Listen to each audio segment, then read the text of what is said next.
freaking first cut. Golly.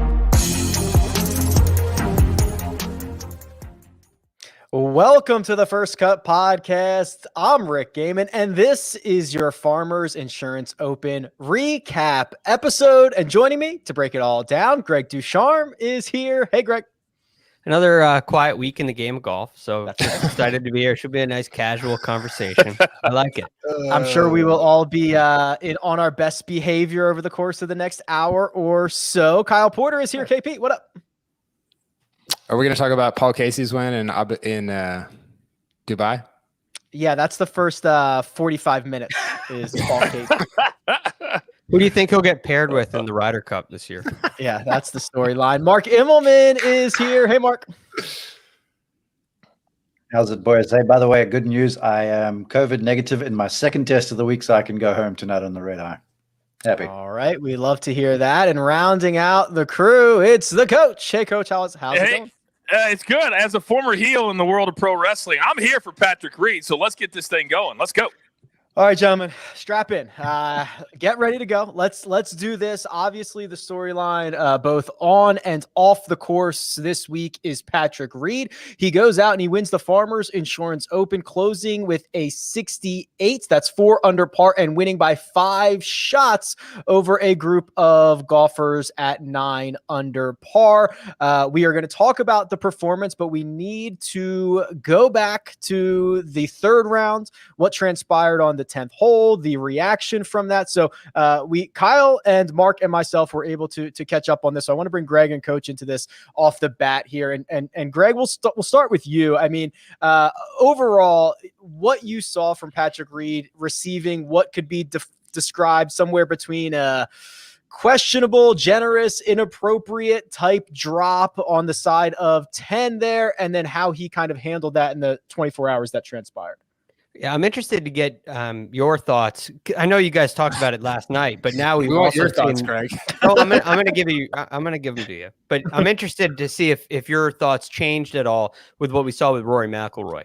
If that influenced the decision at all, because I mean, I look at this in one general light, and it's one, what rule did he actually break, and two, how much does his reputation play in as a role here? Because to me, it's largely reputation. There may have been a couple of questionable things, but if this was anybody else, I think it's treated completely different. Because the reality is that you don't see that ball. You don't always see it from the distance away that you are when you're Patrick Reed in the fairway bunker. And everybody in the group doesn't see it happen. Doesn't see the ball bounce. A volunteer who's right there doesn't see the ball bounce.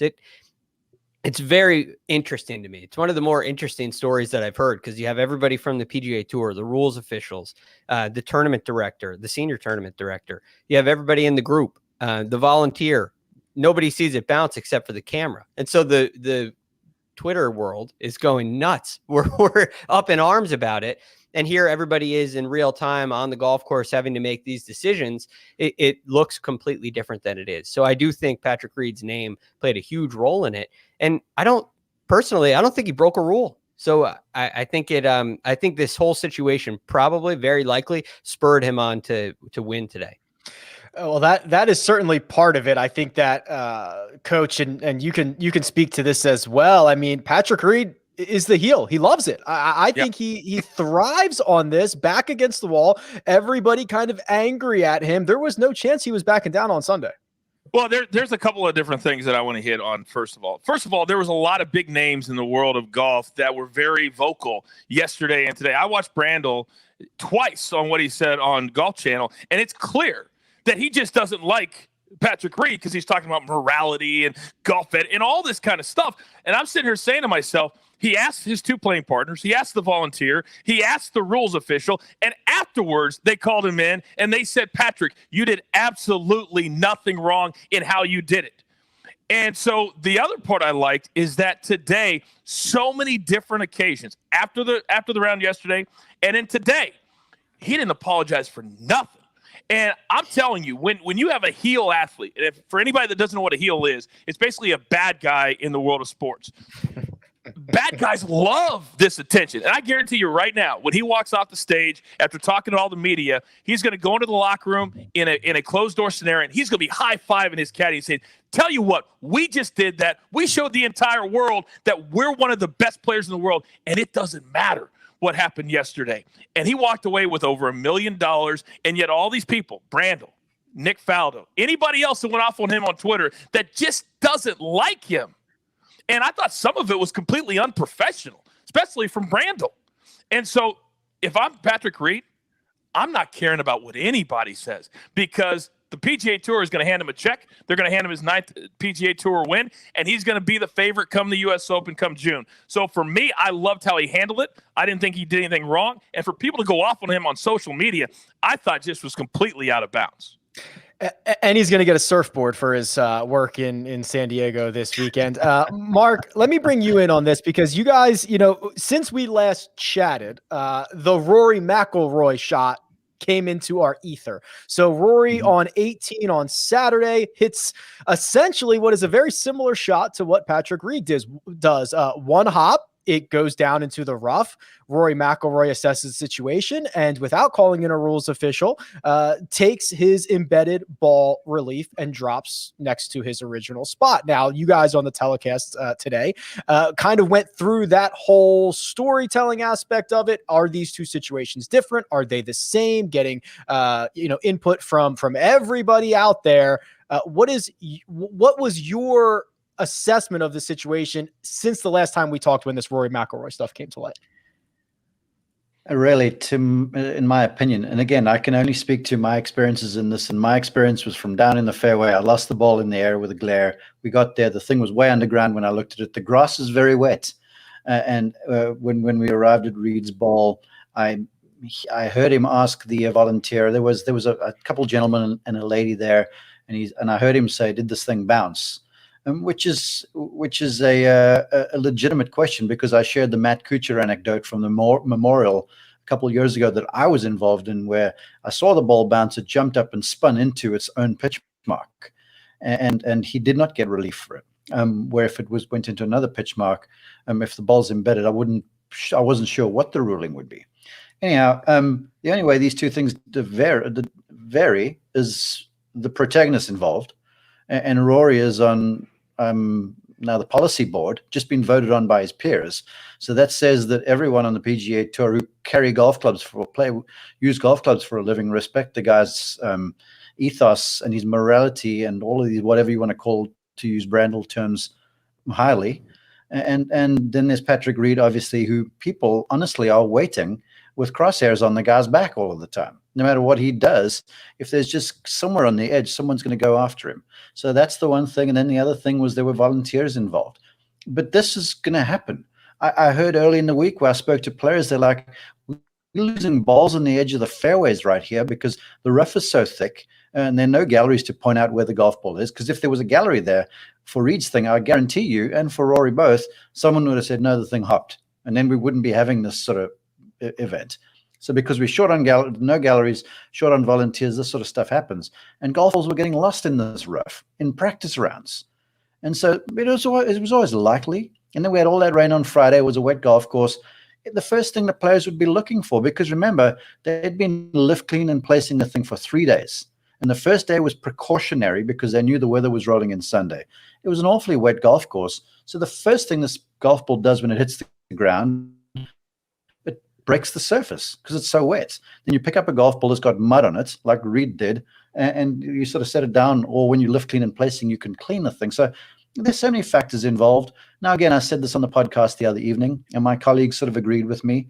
You don't really handle the ball like he did. But he also said that I put the ball aside because I didn't want to rub mud off the thing or anything like that. So he was justifying his actions. And now with the Rory thing coming to light, I hate to say it, but it sort of shot a big hole in the Patrick Reed story. And all of the brouhaha on Saturday is a moot point right now. And just to that one thing, Sure.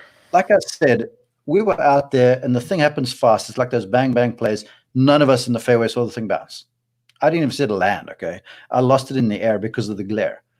Then some influencer on Twitter because Reed came out and said, well, I didn't see the thing bounce or whatever it was. Someone on Twitter goes, well, we saw it bounce. The rest of the world who watched this thing on replay in slow motion on television. I'm like, please, man, really? This is how it goes. And this is what you got to understand when you're inside of the ropes or on the field or whatever, they're bang, bang events that happen. And rulings have to be made on the spots. And yes, we have the luxury in other sports to go up to the replay booth. They went to the replay booth late on this thing, and then it all came to light. But in Patrick's defense, and again, he shouldn't have handled the ball. I'm not defending him. He went about the protocol correctly, and the rules body gave the blessing to it. Okay, I won't defend Patrick Reed here. So I think we can simultaneously Patrick Reed and Rory McIlroy probably both got relief that they shouldn't have gotten, and both are probably in the wrong. And KP, I want to bring you in on this because I'm having trouble reconciling two things, and two things that are directly from Patrick Reed. Patrick Reed says it's impossible for a ball to plug on the second bounce, and he also says the ball was embedded. Well, those two things don't reconcile. And the idea or the fact that a rules official reached his hand in and felt a lip on a ball that could not have possibly been embedded leaves me wondering, what was he feeling?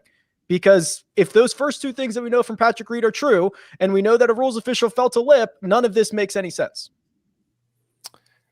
Yeah, I feel like I'm on an island here with the Reed thing. I think that the Rory thing does make it more complex. I think Mark is right. I think that your history with this stuff matters a lot. Just does. It always does. It always will. And Reed's history has been bad, and Rory's history has been, as far as I know, great. Especially going back to the PGA last year, which we talked about on Saturday. So I think it begs the question, because nobody saw either of the balls bounce. I think that's true. Rory's ball bounce up and land in its own pitch mark? That's what he said on Sunday afterward. I don't know. I wasn't out there. It seems like it would be hard for that to happen in the rough, not necessarily impossible. But I don't know. But I think it also begs the question about Patrick Reed's ball. We know it didn't bounce in its own pitch mark because we saw it bounce forward. Did it bounce in a different pitch mark? Because in that scenario, that's the get out of jail free card for Reed, is because nobody saw it bounce, which I agree with that.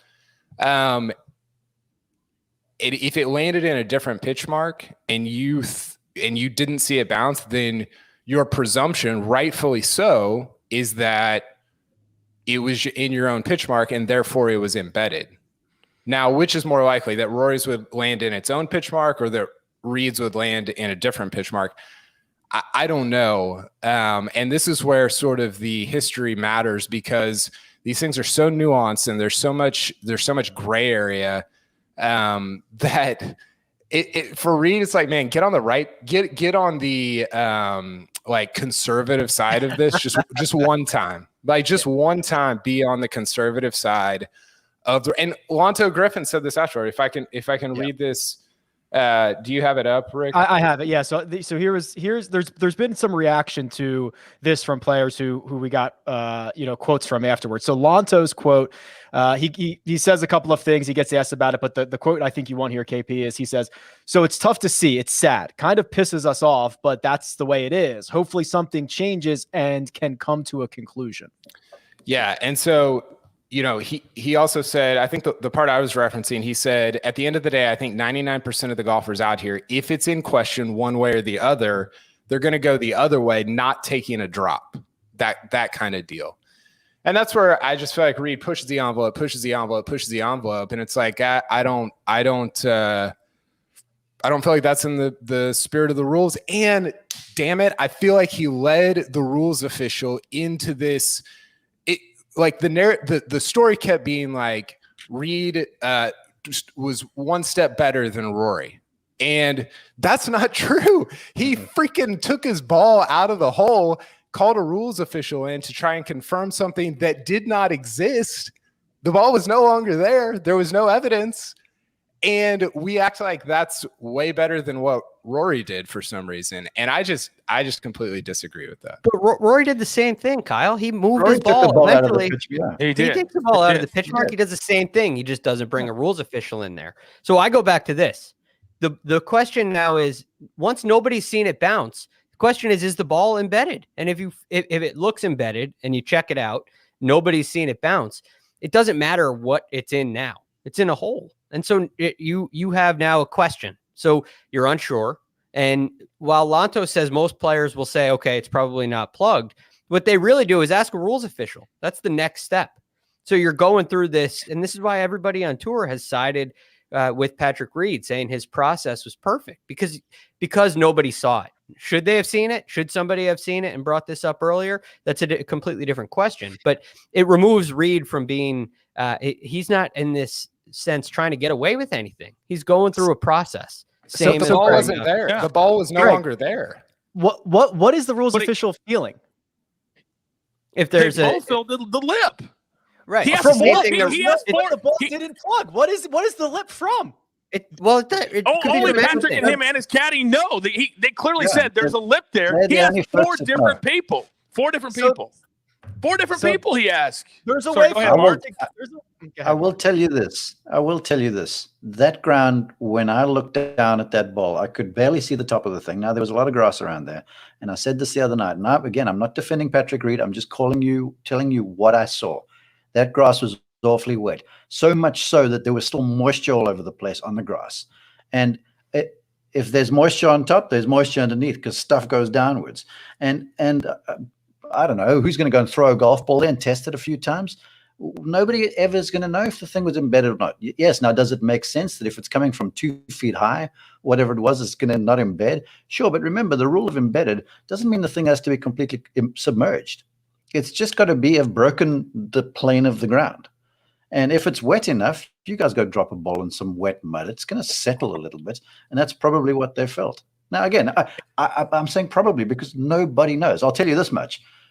When we're coming down the stretch there and the thing's almost done and dusted until Viktor misses that short putt on 17, when Patrick's on 16 green there and he starts calling for a rules official, I'm like, oh my Lord, let's not do this now. We've already had this debacle on Saturday.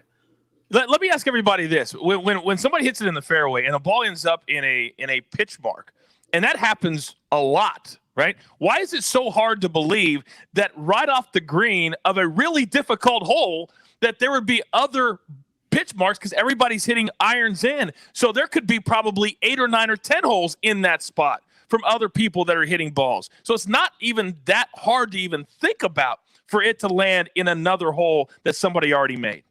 That's his exoneration. That right there is if that's what happened, and it potentially could have, then that's your exoneration. I just felt like on Saturday he was just walking that rules official right into this little thing that he set up where the ball wasn't even there. There was nothing there. Like that to me, confusion from the rules official. He goes, "Where's your ball?" And, I put it over. He's like, "What?" That to me is way worse than what Rory did, because I feel like we keep praising Reed for bringing the rules official in. There was nothing there. Like he brought him into this made up scenario where his ball didn't. But Kyle, when you have an embedded ball, the process is to keep speed of play going. You pick it up and you check, and then he put the tee down, and then after asking 4 people. So I don't know why we're skipping over that in the process. Or would it have been better if he put the ball back? Because you're going to check it out. You're going to see if you're going to check it. If he puts it back, you're in the same question. The ball being there or not, to me, doesn't have any. It doesn't make any difference to me. No, not to me either. I think that you and Mark said this on Saturday. You talked to. I mean, I've never seen that happen. Maybe it has happened. Every time that you see an embedded ball thing, it's either what Rory did, where you just take it out and play, or you call a rules official over to look at where the ball actually is, rather than sticking his hand into this hole that I don't know. Like that's the thing. that you got 4 inches of rough, and we're belaboring this point because it's nauseating now.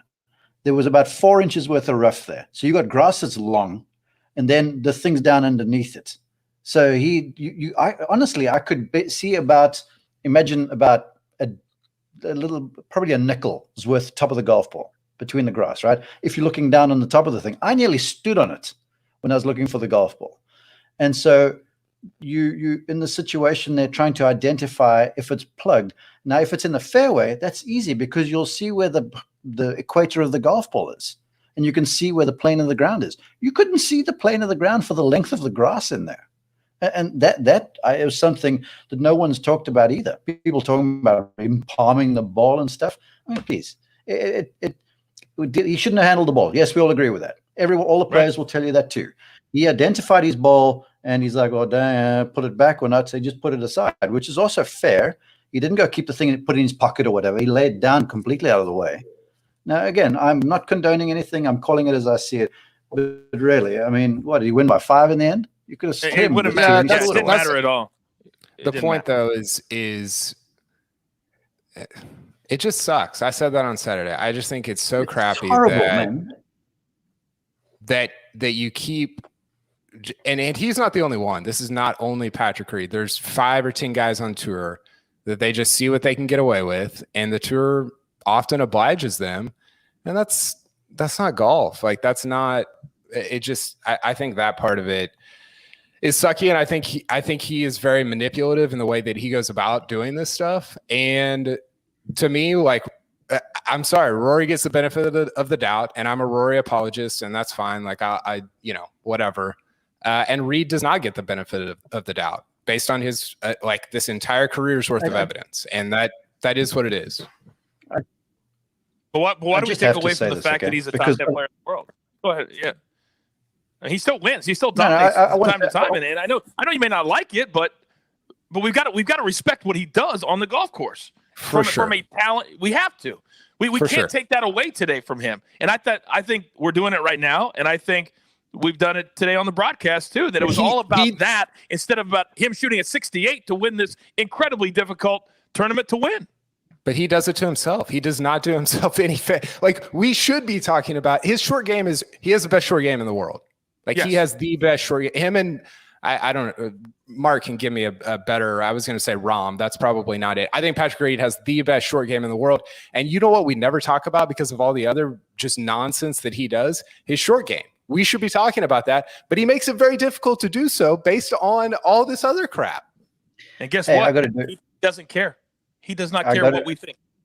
I got to do this, all right? Because a lot of folks are saying, well, the rules officials are lame and they're playing the tour's game and they're hiding stuff and there should be more transparency. I'm hearing transparency enough, okay? All of these tour officials, the majority of them are former players. Brad Fable has played on the tour for a long, long time. He was the rules official standing over there. They all have to pass tests all of the time. Their job is to protect the field, and they all take their job tremendously seriously. So for all of the sideline folks to start critiquing rules officials and say that they're getting bullied around the place, that is not the truth. Now, I know Patrick is a strong individual, but I've seen rules officials like Tiger Woods. He's the ultimate. Can you imagine when Tiger says, hey, the ball crossed the hazard margin over here? And that's another thing. When you got situations like that, people gloss over the fact when someone's like, oh, well, it crossed back there somewhere. That rule sort of gets broken often where balls cross hazard margins. So I just want to say, respectfully to the PGA Tour rules officials who are out there from like 4 a.m. in the morning till well after play, setting up golf courses, hanging around, giving these guys rulings and stuff. And then you have a situation like this and the tour kind of gets critiqued about it. That, in my opinion, is just out of line because these guys work hard and they know what they're doing. They certainly do, and we're almost done with this. We're going to talk about golf in 1 second, but one more thing, Greg. If things weren't weird enough, on Saturday evening, the official Patrick Reed Twitter account made it very clear that Rory McIlroy had done this same exact thing. Of course, we end up seeing that footage on Sunday. But in the process, it essentially unmasks what could potentially be a Patrick Reed burner account, which is just another beautiful wrinkle into the Patrick Reed saga that is never ending. Yeah, I mean, you don't know a lot of celebrities. You call them we'll say people with blue check marks, right? Do you have a they burner, have Greg? people. Do you have a burner? No, I don't have a burner. I'm not a celebrity. I don't have a blue check mark. Okay, so I'm out of this equation. We have some of us here are in this equation, and you may have somebody else doing your work for you, right? You hire somebody. Maybe it's in your agency, maybe a family member. Who knows? You have somebody help you with your social media stuff. And I don't know. I doubt that was actually Patrick Reed tweeting that. I really do. But I don't know if that means it's a burner account. It could be somebody that he hired, and very likely is. It's I mean, it's definitely a burner. It might have not physically been his fingers, but it was not a good look. Hashtag Greg, Team Reed. Kyle's got a burner account, I guarantee you. Yeah, and he just trolls the rest of us with it. I think. Exactly, I do. So you see, part of the reason I came on, I think that they brought me on with you guys is that I come from a completely different world, but I love golf just like you guys. I don't think that's a bad thing. I think that Patrick Reed and all of this stuff makes people talk about golf in January when there's still the Super Bowl coming on. And whether it sucks or whether it's not, whether we like him or whether we don't, people are talking about this tournament today. And for me, when you're trying to grow the game and you're trying to grow eyeballs and get a little bit younger and get other things into the game, this is not all bad for the PGA Tour. I think it's all good. I think villains are great. Yep. It is not often that a PGA Tour player is trending on Twitter, like Patrick Reed was last evening. Okay, gentlemen, it's Patrick Reed. He wins by 5 at the Farmers Insurance Open. The closest chaser that tried to get him on Sunday was Viktor Hovland, Mark, and you could see potentially maybe the pressure was getting to him a little bit. And the only reason I bring that up is because he's actually kind of told us that, right? He says his hand shakes a little bit when he gets into contention at Mayakoba. It is another stellar finish for him, but things certainly didn't go the way he wanted to on his second 9 there. Yeah, two things. Any PGA Tour professional or anyone who plays a sport at a high level who has a lot of time between shots, something that's not reactive. If their hands aren't shaking and they don't have butterflies in the stomach and, weird thoughts swirling through their head, they're lying to you. Because everyone's going through that sort of thing. I can tell you this for free. I've spoken with players who feel nauseated before rounds. I've spoken to people that throw up before rounds because of nerves, because when you get of yourself in situations like this. And when you're running and tackling and hitting folks like that and jumping and playing quick, you have the time to allow that sort of stuff to melt. But when there's, 5 minutes, 6, 7, 8 minutes between shots, I can see how this sort of thing would happen. Now, I was watching Hovland today, him and Rahm both, and they both were really sharp going out, and they were hitting some tremendous shots and hitting the ball the right distance, which I felt was kind of crucial to scoring low around this place the entire week, but especially today with some of those hole occasions. And then 10, they both sort of missed shots, but 10 was playing hard. And then from there, it just looked like the air sort of came out the balloon some. Viktor hit 2 tremendous shots into 12. And I feel like if he knocks that down, it's a different animal. And then it's a good shot down 13. And that's one place I would question, because to me, there were 2 lapses in concentration. One on 17 green when he missed that short putt. But I think then he had sort of essentially, because there was a leaderboard down the way and he had seen that, hold on, I'm 3 or 4 back now or whatever. And I'm not out of it, but this thing is on ice almost. But then to go there from the middle of 13 fairway when you got 300 or so to the flag, and he was sort of between laying up, between going for it, and with that 13th green, you've got those terraced bunkers. They are the worst places to miss. So you either hit it over that stuff or you lay it up well short. And he's halfway in, halfway out with this hybrid club, and it's a scrappy looking shot out to the right-hand side. It's a magnificent wedge, but then misses the putt. And I felt like the whole thing just came apart over there. And then he hits a bad tee shot down 12, which is always easy because that tee shot's just awkward. But then you've got an uphill lie in the sand, nothing but disaster down the left to a left hole location. Now, let's say he's Tiger Woods. Tiger fizzes that thing out 20 feet right of the flag. Sorry. Come on, Mark. And gives I'm aggravated, man. And he gives the putter a chance to be a superstar. Where Viktor off the upslope there tweaks one a bit, hits it in the barranca, cooked. And then from there, he drives it against a tree, and it's just sort of done. So I felt like there was one or two mental lapses, but the physical traits are there. And I don't know if it was nerves or whatever the case might be. Maybe the nerves led to some suspect decision making.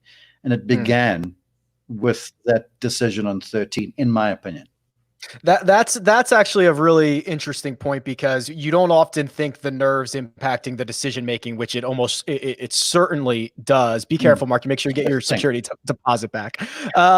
It's funny, Kyle, because you and I, we were doing like top of hour hits on HQ kind of throughout the day, and we were on kind of as Viktor Hovland was making this ascension, and I remember thinking two things. One, if you combined Patrick Reed and Viktor Hovland into one player, it would be unstoppable. It would just be phenomenal. And then two, I'm like, this guy's going to just run away and steal this thing, right? We had that stat where, this is kind of a chaser's course. I'm like, oh my God, he's going to actually come out and do this, but to no avail. Couple of bad swings, couple of bad decisions. Yeah, it's funny though, because I think that in weeks like this, I feel like every week I'm like, man, I don't know who's better between Morikawa, Wolff, and Hovland. Like we talk about that. We talk about it every week, and I feel like my mind changes every week. And shall I help you with that?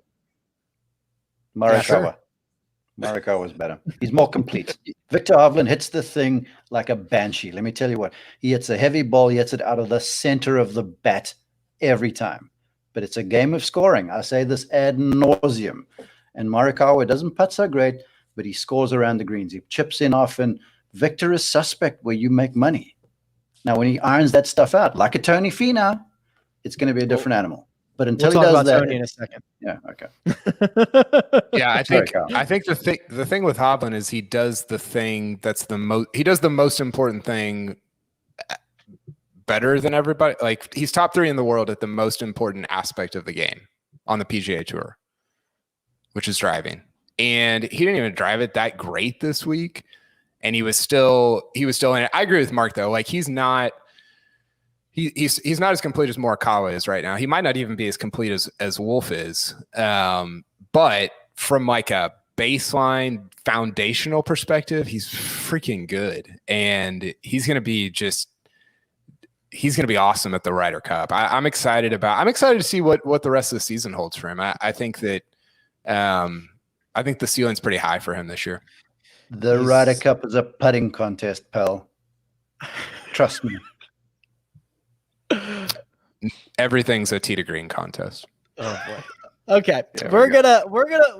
This is a conversation we're gonna have plenty more this season. Greg, get ready for Tony Finau. We're gonna give you the Tony Finau spotlight in a second, but Coach, I want to bring you in on two guys here. One, Rory McIlroy, who, I don't know what we expected. Right, he's been going through this phase for the last 6 to 8 months where just a bit unable to put all 4 rounds together. So he goes out and he shoots a 1/73 on Sunday, still finds a way inside the top 20. And then I see, if we're talking about the Viktor Hovlands, the Matthew Wolffs, and the Colin Morikawas of the world, I see the next guy, and it's Will Zalatoris. And we've spent a lot of time talking about him, Coach, on this podcast and what that upside is. And we saw it all week long. I mean, he played a very tough South course, played it great, and then he just puts the exclamation point on the end by making eagle on the 72nd hole.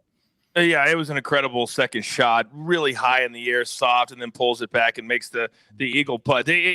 When you look at him, you think, how does he hit it that far? Because he's so skinny and all that sort of thing. But he's got a lot of game. And when I look at it, I was very frustrated because Rory was one of my picks, even though he had to do all the traveling and all that sort of stuff, because he should be dominant on this particular course. This sets up perfectly for him. But for some reason, really the last 3 days, he couldn't get out of his own way. He was in the rough all the time, and then he was trying to shape the shots. And then today he was going for a lot of pins, and that led to the over par 73. But he did it just like Rahm did it. All these big name guys, for some reason, just absolutely left probably hundreds of thousands of dollars on the course today because they decided to go for it when they didn't have it or didn't need to or shouldn't have. But yet Rory is one of those that if he's not going to win, he's like Tiger. If he's not going to win, I'm going to go for all the pins. Instead of, I think he could have finished second today if he would have probably 3 or 4 different shots that he made bad decisions on. He could have easily done it. Rahm could have easily done it. And I'm trying to figure out why these guys don't think second or third when that's a good finish is good enough. And Rory's got to figure this thing out because he is a top 20 guy, even when he has a bad game. I thought his game this weekend was a D at best, but I love Zalatoris, and you can see even when his game wasn't good, he was still right there.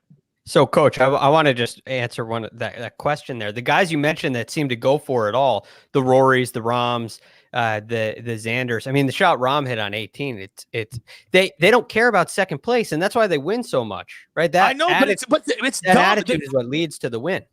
But that wasn't even close to a smart decision. And I tweeted in capital letters. I said, "Where are the caddies today?"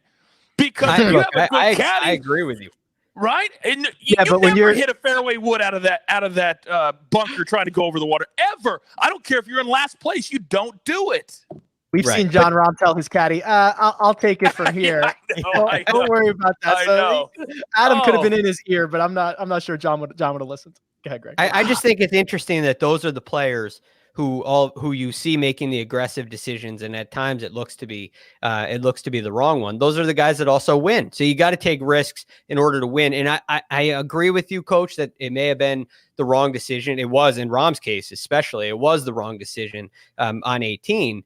But that mindset it's in your DNA. It's in your fingerprint. You can't accept that loss, and you don't care about the betting card at the end of the day. Greg, they were 7 back. They were 8 back. At some point, you got to say it's a smart play to try to go for a par here because they weren't going to win anyway. So if they're going for the win, I have no issues with it. But they were 6 back, 7 back. They were just dumb mistakes. They were dumb mental mistakes. This was my Finau take from last week of wanting him to be more inconsistent, right? Like forget the consistency. Like your score should look like this instead of like this, especially on Sundays. And so I agree with Greg. Like when you take a ton of chances and you're far back and you go for every pin, you might shoot a 77, but you also might shoot a 64, win the golf tournament. And Greg's right. Like John Rahm doesn't care about second or sixth or whatever. Like it's either I won or I didn't. And that's why the FedEx Cup, Kyle. Do they care about the FedEx Cup? Not on January 31st. Okay. And this is a segue into Finau because I loved it that he just went for it all today. He didn't reach the green, but he actually went for, tried to make eagle on 18. I don't know what his number was. Maybe it wasn't really that big of a risk and he just hit a bad shot. But coming off the heels of he needs to be more inconsistent, not more consistent. That take, I thought it was great that he went for it on 18, and it didn't work out. Cost me some one and done money, but that he's going for the win there, and I thought that was great. I agree with you, Kyle. I did too. He was 244 is the number, and Greg, I'll tee you up on this. He's I think that's 2 weeks in a row he's put that driving iron in the water on Sunday, right? He's got to get that thing tweaked. Yeah, he did it on 11 last week, I believe. Yeah. This one I think just came out a little lower than he wanted, would be my guess. He was expecting it to come off a little bit higher. It didn't quite carry as far. But that being said, Kyle, to your take on the consistency thing, I know you took a hard time. You took a lot of heat for that. And there's inconsistency is different than aggression. And I think it's the risk factor that you take. And if he goes for it a little bit more, if he doesn't care about second place the way that Rahm does, you don't think about the FedEx Cup standings in January, because ultimately you win FedEx Cups by winning golf tournaments. And if you can hold the trophy at the end of the week, that's what's going to make the big difference. Not I came in third instead of fourth that 1 week in January. And that's where the mindset comes into play. These players are extremely aggressive. And they know that that's what it takes to win. You combine that with a golf course like this, that's extremely difficult, and it makes you pay sometimes a lot more often than a golf course like last week. And another to that point too, the par fives are extremely difficult at Torrey Pines. That's why scoring on the second 9, it's hard to get momentum when number 13 plays as long as it does, and it's as narrow as it is, and the layup is brutal. And then you have a wedge shot going up straight uphill. It's hard to make birdies. It's hard to gain momentum, and it becomes a short game contest, which is exactly what it was on today. And for Tony Finau, this is the thing that lapsed today, the short game. He was 20th for the week in scrambling. Today he was 2 of 5. And I think that's one of the areas that hurt him. Too many bogeys. But I agree with you, Kyle. He was more aggressive, and I think for Tony, ultimately, this is a great week. It's a big victory for him. 16 par fives in a regulation golf course, 72-hole tournament. He played the par five 6 under. He played them 1 over yesterday. That's something to bear in mind for a power guy. When you got Webb Simpson, who's averaging 4.5 on par fives, he's one of the better par five players on the PGA Tour when I last checked. And if you want to really be good and if you want to shoot consistently low scores, Tiger Woods showed us the model for this back in the early 2000s. You get after the par fives, which he did. He could reach them all in 2. So he's probably making 2.5, 3 birdies on average around. So that's you playing them in somewhere 10 to 12 under, better if you're really going low. Then you make 3s in the par 3s. Then all of the par 4s, you hit it right in the middle of the green, allow your putter to be the star. You knock off 1 or 2 more. You got the recipe for anywhere from 69 to about 67. You do that 4 times in a row. You're shooting 12 under or better. You keep doing that, then you're going to contend. Finau does the thing, but what he's got to do, and it again gets down to, driving it powerfully is one thing, but when you get it up around a par 5, like 13 for argument's sake, which is 600, you got to be able to hit a controlled wedge in there and bring it back down the slope and make a putt from 5, 6, 7 feet. You're not going to whack it on every par 5 and 2. So as far as the inconsistency, be aggressive, whatever the thing is, he's just got to get off to the par 5s a little bit, honestly, in my opinion. Okay. Everybody, deep breath. We are going to talk about the waste management. We're going to do our odds and ends. We'll look at our betting cards. We'll update our one and done standings. But first, we're going to take a quick break and hear a word from our partners. And we're back. There was a fun little mention on the telecast where I think it was on 12, Carlos Ortiz hit his ball like 60 yards right into the rough. And there was a comment like, I've never seen anyone over there. Mark, the last time I played Torrey Pines, that's exactly where I was. That's exactly where I was. So I've seen it over there. It is no fun. I can tell you for sure. It's a brute. Speaking of Carlos Ortiz, Shane Bacon brought this up on Twitter on Sunday. He looks like Jordan Spieth over the ball. It's unbelievable. He does. I noticed it on Saturday, and I was like, "What? Why is?" I thought Spieth missed the cut, and it was Ortiz. And then Bacon said it on Sunday, and I was like, "Oh my! I'm not the only one who thinks this. This is incredible." Yeah, it's and he wears like it's like even down to like the belt, and like it just looks like him. Yeah, it looks like a 22-year-old Jordan. Then somebody was like, "Well, it's not Spieth because it's a Sunday, and it's late in the afternoon." I was like, all right. Waste management, Super Bowl week. There's going to be some level of attendance at this event, I believe, but obviously not the full. They usually get some crazy amount of fans over there. And looking at the field coach, the notables, of course, John Rahm is going to be here. Rory McIlroy teeing it up for the first time in his career. Webb Simpson back to defend his title. He beat Tony Finau in a playoff last year, and Tony Finau not in the field. I believe he's going to the Middle East and playing over there, so will not be present. And JT's back. There you go. What do you think, Coach? Well, I think that I'm going to be calling it on PGA Tour Live, so I'm excited about getting there tomorrow. Actually, we're flying to Florida. Makes a lot of sense. I live 45 minutes from Phoenix, but we're going to go to Florida to call it. I think the part of the reason you're going to see a guy like a Rory and a JT is they have to really start to look at their schedule and say, I've got to front load this thing, because I think we've seen the last few years that the guys that play a lot early in the season, they don't have to worry about where they stack up at the FedEx Cup at the end of the year. I also think that Rory is still trying to find his game. And I think Justin Thomas might add a 1 or 2 tournaments that maybe he wouldn't have played in, because I think he wants to be back out there in front of the public, because the more somebody plays and the more somebody does well and they're likable again, and he's as likable as anybody, we're going to forget about what happened in Hawaii. So I think we're going to see JT play a bunch. And I don't quite understand, for a guy who stacks cash like Tony Finau does, why he would take a check to go all that way when there's so many good tournaments on the West Coast right now, and he lives out here. There would be no travel for him, essentially, from Utah. But he can make the schedule whatever he wants. I love the fact that Roy's playing, JT's playing, and we're really going to see, with the lack of fans, what this course can really do. But I think Jon Rahm's going to be hot about how he played this week. I think you're going to see a really red-hot Jon Rahm this coming week in Phoenix. Yeah, I like the idea of some of these guys who have the firepower, Greg, right? I mean, because they're the closing holes at TPC Scottsdale, where you've kind of got that drivable par 4. Obviously, the 16th won't be nearly as raucous, but like there's some holes there that you can close on. So I'm interested to see, especially Rory. I'm excited to see Webb back out there. I mean, this is going to be a good one. I believe 15 is a par 5. I believe. Yes. So you got 15, Right. which is a par 5, 16, which is a completely different hole this week than any other week. It goes from being a kind of a nervous hole, a hole you're thinking about the whole time because of the atmosphere, to all of a sudden a wedge. So I think you're going to see a stretch from 15, 16, the drivable 17th. That's all of a sudden a birdie fest. And guys who can handle the pressure down the stretch are going to make some birdies there. And then even on 18, it's a little bit more tricky of a tee shot, but you're ending up with a lob wedge a sand wedge in to that green. So you're going to see, I think, some fireworks down the stretch. So I love a Jon Rahm. I think he is going to be a great fit.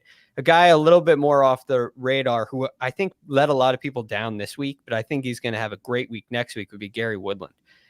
He fits into that mold of a big hitter, a guy who can get after par 5s, a guy who can handle a hole like 17 and drive it close. And I think his game is rounding back into form. 2 tough rounds in the middle rounds this week, leading to a T48. But I think you're going to see Gary Woodland come off strong next week.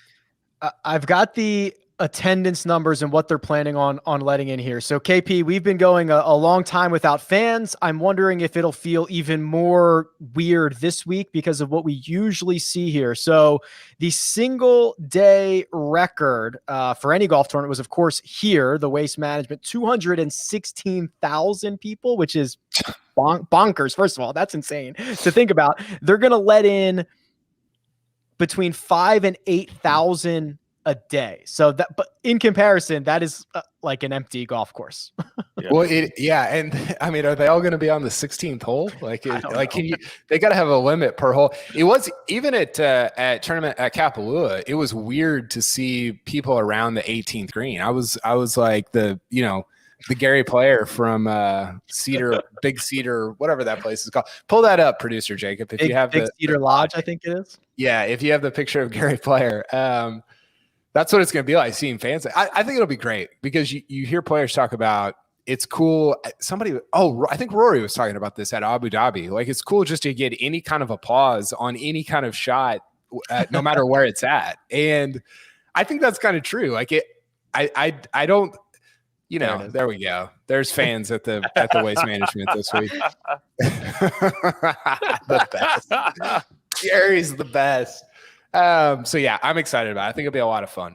I'm excited about JT. That's the first time he's played in the U.S. since everything went down in Hawaii, right? That's right. Mark, the other thing about this is this event always lines up with Super Bowl Sunday, which I love, right? This is an opportunity to, if you're not working it, put a dent in the couch, enjoy everything that's going on. It's a great sporting day leading into the Super Bowl. I don't have to worry about my team in the Super Bowl because they ain't there. So this is always a good Sunday, Mark. Well, I don't have to worry about my team being in the Super Bowl either. New coach for next season. No, it's a special event, and it's always kind of crazy when CBS flips years, and because of the Super Bowl, NBC take it over, because it's one of those events that you want to sort of go to just because of the spectacle of it. And like being out for some of the COVID events with no fans, it was eye popping. I'd love to see what this place looks like without fans, because the 3 or 4 times I've been there, it's just downright, it's mayhem. And holes like 15, 16, 17, 18, the lion's share of the people are around there. And then you go on the front side, and it's like you get like a handful of folks just watching some really good holes on that side of the golf course. So there's that. And then there's three par 5s on the golf course, unless I'm having a senior moment. So it's the kind of place where you've got to drive it pretty accurately. You don't want to be playing out of the desert, and then it irons well. And I'm just aggravated because I'd planned this and I'd been very disciplined about saving Tony Finau for Phoenix. And my spotter on the golf course today goes, because I'm still moaning about Cam Smith missing the cut after shooting 66. And I said, it's all right. I'm going to bounce back with Finau in Phoenix next week. And he looks at me and goes, dude, have you not done your homework? I'm like, what do you mean? He goes, no, Finau's playing in Saudi Arabia. And so now I'm extra aggravated. So if you're sensing a little angst with me, it's because of my one and done's going in the tank right now. And Mark is a creature of habit in these one and dones. If you take Finau away from Waste Management, if you take Webb away from Wyndham, if you take Rory away from Eastlake, he doesn't. It's chaos. It upsets the apple cart. You should get Finau's Saudi entrance fee as your yeah, exactly. Guaranteed money. That would be fun. Yeah. I can say this real quick because we did a WWE show in Saudi Arabia. We actually did 2 of them in the last 2 years. And part of the reason the players go over there is the same prince who took care of us takes care of the players, and they treat them like gold. Now, they might not treat their people who live in that country like gold, but they love celebrities, they love athletes, and they love these guys come over to play. I understand why guys go there. They get a big check just to show up, and they get treated like gold. Yeah, you were wondering why Tony Finau wasn't staying close to home, and you just answered your own question, which is I still don't think he should go, but I understand. Okay, update on our contests. Our betting super contest. I lost a little. Coach lost a little. Kyle and Mark won a little, but it was Greg. Mr. Greg. I won a lot. Oh my goodness. Greg just has a sneaky little Patrick Reed to win at 25-1, 10 into 250. And Greg, you get $228 of net profit for the week. Congratulations, sir. Thank you very much. Thank you. So this is an interesting. We're just mentioning this now. It tells you kind of all these things that have happened with Patrick Reed specifically. So if you were like me, if you listened to my advice and played a Patrick Reed ticket, you were probably enjoying it on the couch as much as I was. But what I find really interesting about this and really important is we learned the style of this golf course requires. And it's important this year because we're going back to for a US Open. And if you look at the leaderboard and where guys finished around the greens, we hit that on the head. We talked about it a couple times throughout the week. It's a scrambler's golf course. You had Reed, who was first around the green. You had a 12th just going down the leaderboard in their around the green finish. First, 12th, tied 5th. Then you had, this is interesting. You had Ryan Palmer and Xander Schauffele, who were 73rd and 42nd around the green, but they were first and second in scrambling. So it really turned out to be an around the green competition, and Patrick Reed fits that mold. So I'm happy that the idea, the concept worked. And of course, happy to jump off to a lead in the contest. You had a Patrick Reed outright. You had a Tony Finau top 5. You had a Francesco Molinari top 20. Those are your cashing bets, which, by the way, couple good weeks in a row for Molinari. There's a 100-1 Masters number hanging out there on him. I also had a Molinari top Euro bet. I just threw a little 5, and he got close for a while. It looked like he was going to get blown away, but he snuck in there for a top 10. So Molinari seems to be. I think he'll be a factor this year again, which is cool to see. Hey Greg, did you and I ever settle on the low Canadian in the field bet? Because I know I won that one. You won that. We didn't do anything on the side for that one. All right. I was wondering. Yeah, okay. you were right. I mean, Mackenzie Hughes, who I went with, was way off. And I think Hadwin hit it. I think you nailed that one. Yeah, Hadwin T18 was low Canadian. The only other Canadian to make the cut was Corey Connors at my quick glance here. That could be wrong. One and done. Update, Mark. We know your woes. First of all, we've got to get you on the record here because it was Thursday evening. Kyle and I were doing just a nice friendly pod, not so spicy. And one Mark Immelman shows up in the chat wanting just a little pat on the back for that Cam Smith pick. And what does he do? Implode on Friday, miss the cut, and he keeps doing all week long. You know what? I've got my dad ringing in my head, and he goes, "You know what? Because this is my father says to us all of the time. He goes, you you could have just shut up." And I've got that